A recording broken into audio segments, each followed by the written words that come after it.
This video is brought to you by Diamond Pacific Tool Corporation. Diamond Pacific is America's favorite diamond tool, wheel, and lapidary machine manufacturers. For nearly half a century, Diamond Pacific has set the industry standard for diamond lapidary equipment.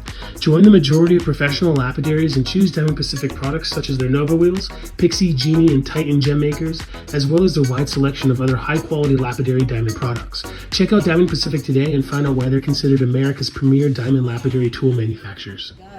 Here with the legend, the man himself, Adam Sawicki from ASO. How you doing, my brother? Hey, how's it going, Dave? Good Long time no see. Yeah. Yeah. Hasn't been since Tucson, right? Yeah. So. That was a good year. Yeah, new spot this year out there too, so you got to come by and see that. Oh, your spot's premium. Yeah, it goes for premium too. Oh, I but bet. Yeah, it's good. It's tough being right by the door though. You end up being like the information center for the show. Oh no, everyone's... Oh, you got Alexandrite. Where do I get this type of turquoise? I'm like, I do Opal. You got shark's teeth? I'm like, you want to talk Opal? I know Opal. But yeah, it's that was good, and yeah, it was great to see you there, and yeah, good to see you out here again too. So it's definitely great to be here. Yeah, it's a little warm, but yeah, it's good. Was it raining? I don't know. I haven't noticed any rain today, but we could use it. It got smoky yesterday. Oh man, there's some like brush fires out west. You're in the same spot as you have been for years now. Yeah. Right next to the entrance near the parking lot where the old Miners Co-op used to be. They moved the Miners Co-op.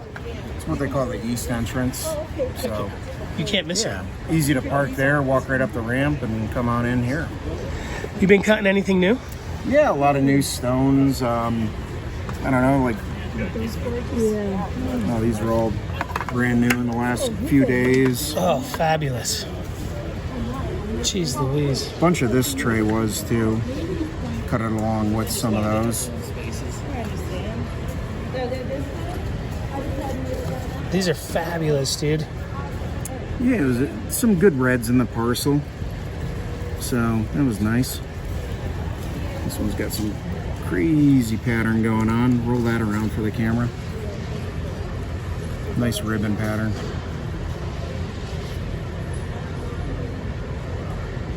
Did you do this on your Covington, or have you been using your flat lap mostly? Yeah, that was my Covington. I just cut a little stone for a client on the flat lap oh, cool. Like a half hour ago. Man, you make those look good. Just got it back under the table. But yeah, she liked the stone, just wanted to change the shape a little bit. So if you buy a stone from me, recutting's free, you know, if you want it altered. So yeah, I did that for her here at the show in between clients. So oh dude, that pays for itself. Yeah. This one was cool. It's got a halo that goes around it. There you go. I'm doing it like upside down on camera, but it's got like a nice green halo that goes right around the outside with all the nice floral pattern in the middle. That one I liked. Yeah. This heart is funky. I love it. Yeah. No, that's a good one. And then I just did the green one to kind of go along with it. It's explosive. Yeah, they're both super bright. Did you finish this with a rotary tool? No, so that's what I call wheel carving. So I'm using the edge of my soft wheels, and the hard wheels in certain parts. But yeah, I'm basically using the edge of the wheels and like keep changing the angle just to kind of carve it. If it's like slightly undulating, I can do that. If it's really undulating, I need to use like a micro motor or something along those lines. But yeah, that one I just finished the other day. I was like, I'll put it right next to the red one, let people choose which one they want. Oh, yeah. Yeah. These are spectacular. Thanks. Yeah. Freeform hearts are fun. We do the standard shape ones a lot, but Kind of like that right there. yeah, but sometimes when it's just like broken in a certain like natural heart shape, it's fun just to kind of do a freeform one without losing too much. Absolutely. Get a good yield on it. To get a uniform heart out of that, you'd lose half a stone. Yeah, and or more. It's good gear. It's expensive material, so you don't want to lose too much when you're dealing with reds. Oh, yeah. But at the same time, like if somebody wanted a cool pair of earrings, I could kind of like split it and like reshape it a little bit, make like nice long, pear-shaped earrings. So, nice red one. Man, that's super dark. Yeah, that's about as dark as it gets. But it's still got the brightness. Sometimes when you get a stone that's like really dark, everyone's always like, oh, I want like an N1 black opal, but most N1 black opals are brightness of 1 or 2. They just tend to lose the brightness in the dark, and so that's why it's more rare when you do get good brightness going on along with it. This is super bright. That one's sweet, yeah. It's only got black on a little bit of it, but it's like really gemmy crystal material. How you folks doing? Hi, how are you? Good. You need a hand with anything? Any guesses? I imagine a fossil. Yeah? Is it a sea critter? Yeah, more fresh water, but yeah. Is it a snail? Nope. Getting colder. I have no idea. So you ever hear of a lungfish? No. So lungfish is a fish that actually breeds there. Some species have 1 lung, some have 2, but they come up to the surface and they gulp air and they store it. Some actually can also process through gills, but they're cartilaginous like sharks. So when you find the fossils, most of its soft body tissue, the cartilage bone, like spine and ribs and everything, that all gets dissolved. And the only thing that's usually left are these, what they call tooth plates. So the only actual bony part of their body is like in their jaw.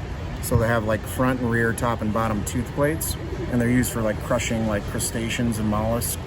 So they have protrusions on them, but they're not really like teeth. They don't have like teeth that are removable from the jaw.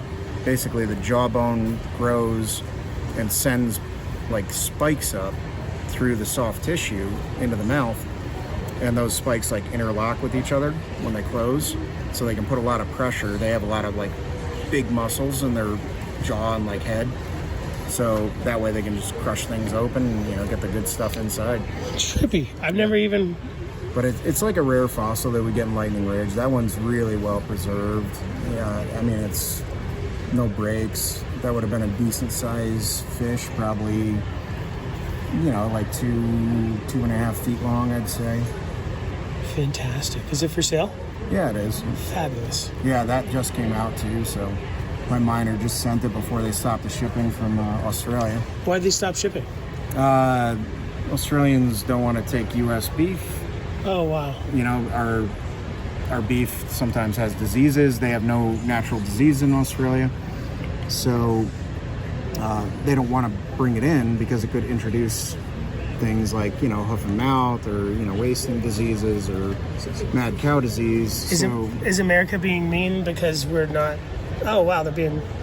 We buy a lot of their beef, so they oppose the 10% tariff on them, And because the Australian Postal Service doesn't want to deal with that and all the extra paperwork and processing and everything, they halted all shipping to the U.S. Oh boy, that's not good. Yeah, no, it makes my job a little more difficult. It's like now I definitely have to go over there. I can't just have the boys sending material to me all the time. But man. yeah, it's going to cause the price on Opal to go up for sure. So we get it now if you're thinking about it in the future. Yeah. Yep. Get it while you're in Denver. Yeah, because even when you do stuff through FedEx, every time I've shipped anything from FedEx with Australia, they've screwed it up and like added all kinds of extra fees on there. I'll get like a $500 bill like 2 weeks later that I wasn't expecting. You know, and people are still sending stuff FedEx in other ways, but it's going to get old quick, and people are going to like realize that's not a very viable option. And that's even when Opal was a free trade item with the U.S. So nowadays, I can't imagine, FedEx is just going to be really screwing up the paperwork. Yeah, bad, I think. Dang. So better stock up. Yeah, stock up now. Well, with stock here, there's a handful of us Opal dealers that are based in the U.S. and then they go back and forth, and we still have plenty of stock. We're still processing all the time. We got plenty of back stock to cut, plenty of rough to sell. So we're not really affected yet, and I'll just do what I have to do and keep going over there to make sure the supply chain stays active. Heck yeah, folks. So if you can't make it to the Denver show, feel free to contact Adam. Help him help you. Let him know your budget. If you're looking for black or something else or Boulder, just let him know your budget to help him help you, because there is a lot here and he can't photograph everything. No. So it's a good way to start. It narrows it down, and you cull off, a lot of the top or bottom. If I was getting started and I had a budget, let's say $600, I would just say, pick me out something, Adam. Trust you. Yeah, you just say, okay, what's your favorite color? That's the easiest way to go, and then it's easy to start matching up stones. I always like, we don't do a lot of custom jewelry ahead of time. Mm-hmm. We got some great stuff, but it's very personal.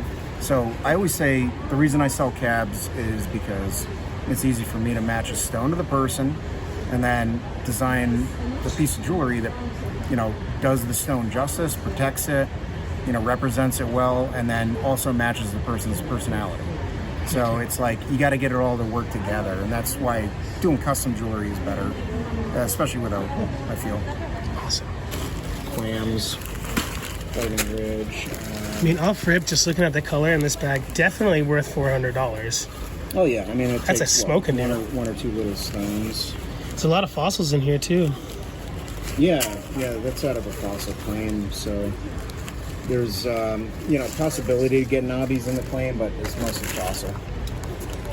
Fantastic. That's all fossil. Oh yeah, look at that one right there. Yeah. Those are all clams and mussels and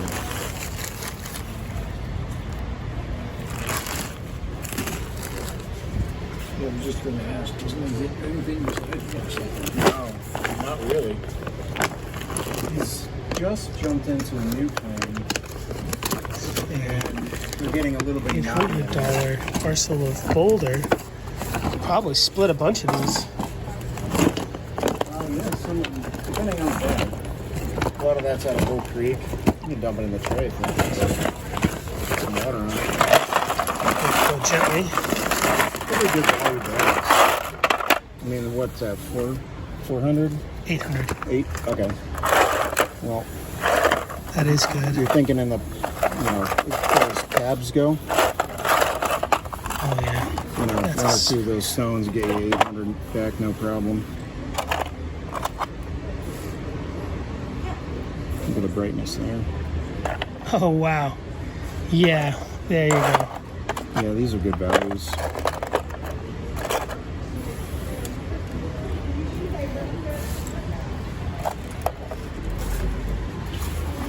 Are these pretty fresh? Fairly fresh, yeah. These weren't in Tucson, were they? No, I did have them at Tucson, but yeah, they're not like super old stock. There's 800 and change. Just one stone. Fab. Some of these are big enough where you can make specimens out of them, or you could cut them into tabs. So like a bag like this gives you some options. Oh yeah.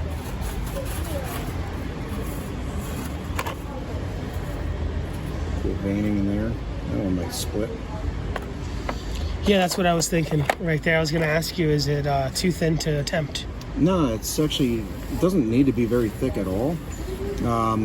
You just have to be able to come in from the other side, like the back side, and if you start seeing those veins popping up on that side, then you come in from the, these sides, try to get all the veins to link up. When they link up, then it's usually guaranteed it'll split. And would you attempt that with a wheel to expose, try to find? Yeah. You wouldn't just dig in with a saw slowly, right? You can use a saw, so I'll actually use my like thicker sintered saws, and I use them like a thin grinder, more or less, if I'm doing that, so I can kind of hog material out quicker. Because I don't even own a coarse wheel. I do all my work on finer grits, so it's not like I have an 80 grit wheel where I can just hog the back out, real easy. Color there. Yeah, I hear a lot of Opal guys get rid of the 80. Yeah. Some of them will do 220 into 600 hard before they start going to Novas. And both machines I've bought in my career, like like bigger cabbing machines, I just said send them without wheels, because I know that I'm, specifically Opal. Occasionally I do some other stuff, but yeah, I know which wheels I want, or I already have the wheels that I need, and I just don't need them, or I want to make sure I get better wheels than what the machines come with. Man, this is a super fun set. Yeah, not bad value.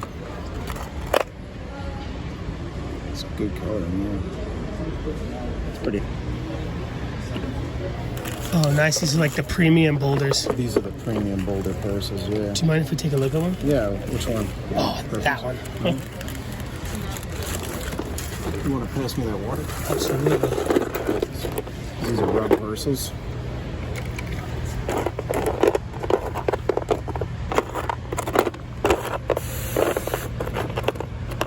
They really come alive, don't they? Jeez Louise. But yeah, Explosive. This is all gem material.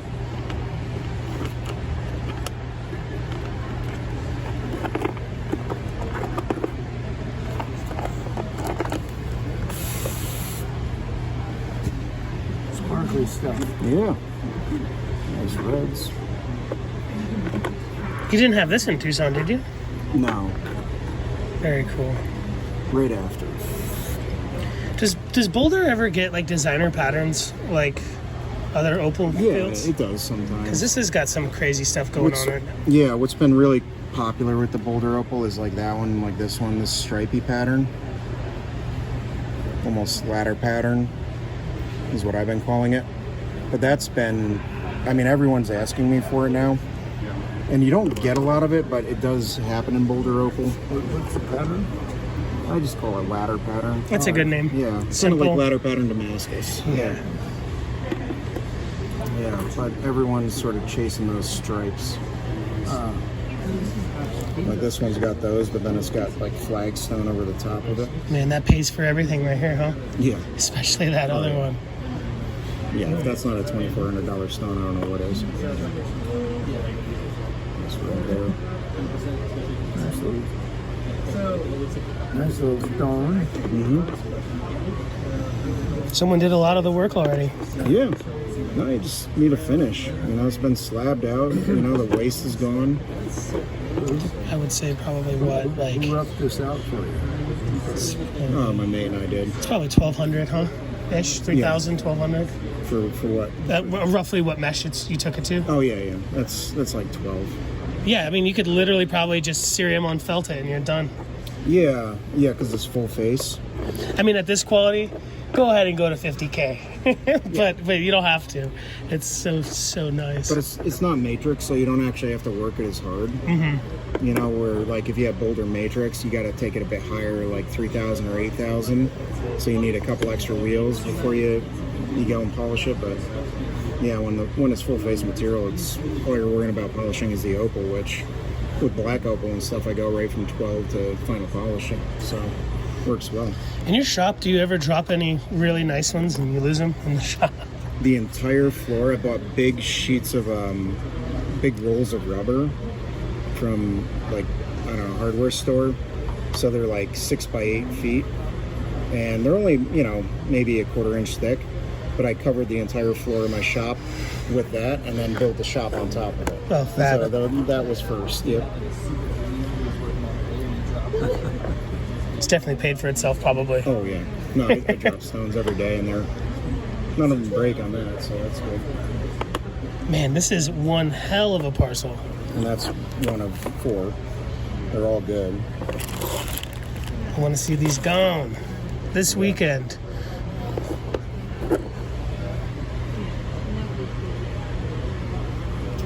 And it's already in the U.S., so no shipping drama. Yeah, so if anyone's interested in taking a look at these, just give Adam a call.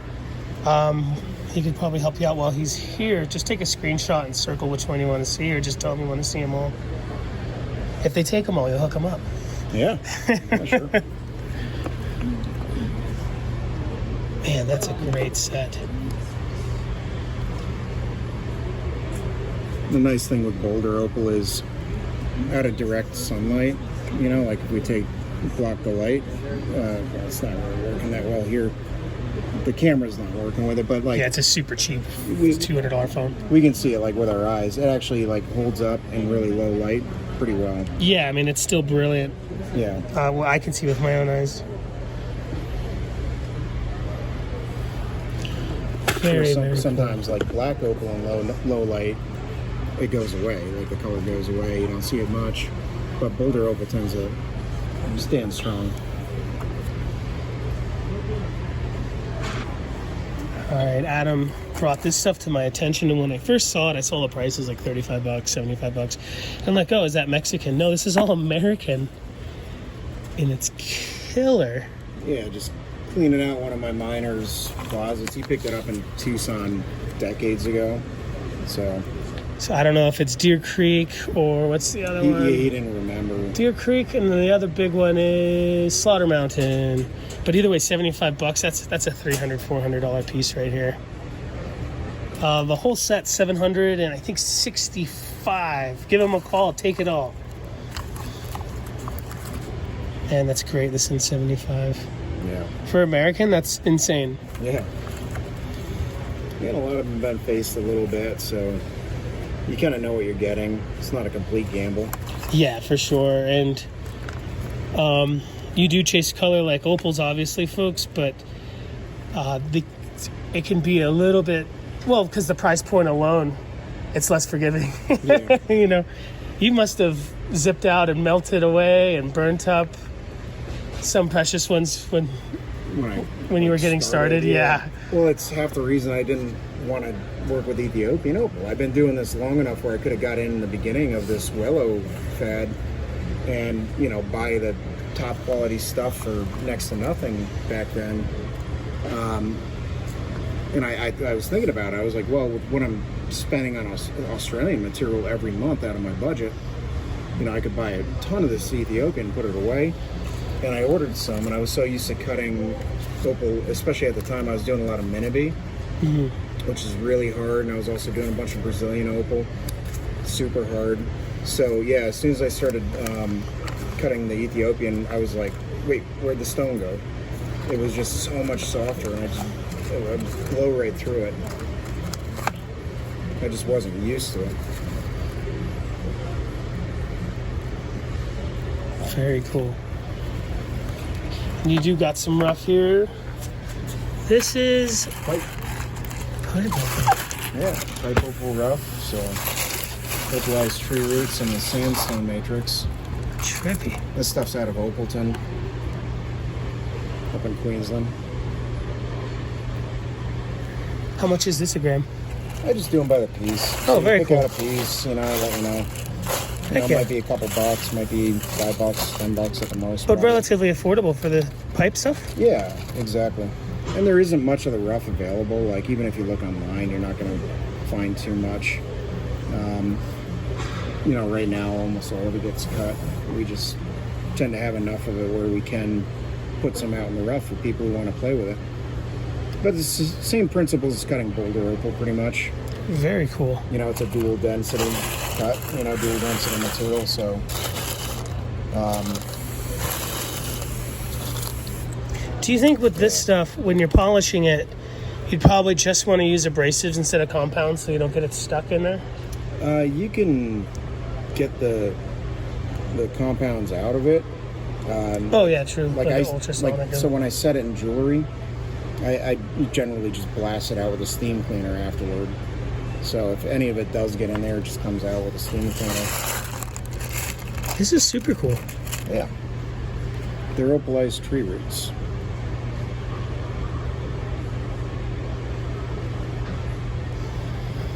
Got some jars over here. Knobby and fossil jars. This isn't like the sand art you might see coming from south of the border, huh? Yeah. These are, these are good. And They're like 150 each. Really? Yeah. Oh wow, that's fantastic. You know, for people who want to have a shot at playing with some knobbies. And there's a couple good ones in here. Try to get them on. Oh, that's great. See the good color there. I mean, that's got to be, what, 60, 70 grams? Yeah, something like that. 50, 60 from what maybe? I remember. Yeah. It's about $3 a gram. That's fantastic. People would sell that not stuff bad. on Whatnot and TikTok for $5 a carat rough. Yeah. Oh, this one's the mystery. No, that one, Did it break? these jars are pretty Oh, cool. I'm like, you're hiding something in there. It's too good to... It had a crack, so I put the Gorilla Tape around it. Heck yeah. Right there, that greenie. That's all you get. A little peek. That'll cut a $55 stone, $65 stone easy. This is a great deal. Yeah. If these aren't gone when we do a sale together, we're bringing those for Yeah, sure. no worries, yeah. That's fantastic. Yeah, I had more. Quite a few. Those jars are great. That's why I generally don't sell opal in jars. But it's like, let's give it a try. That's all fossil. What field is this? Kelly's Rush. Do you mind? I'll go. Yep. So this is all fossil material, mostly wood replacement, but there are some shell fragments in there.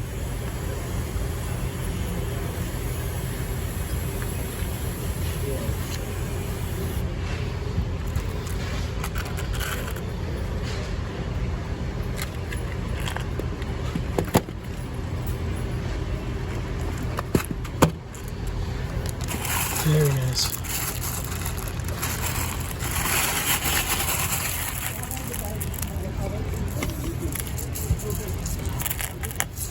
Fossil material is good for cutting little bright stones. What's going on with that white jar? Is it already sold? Nope.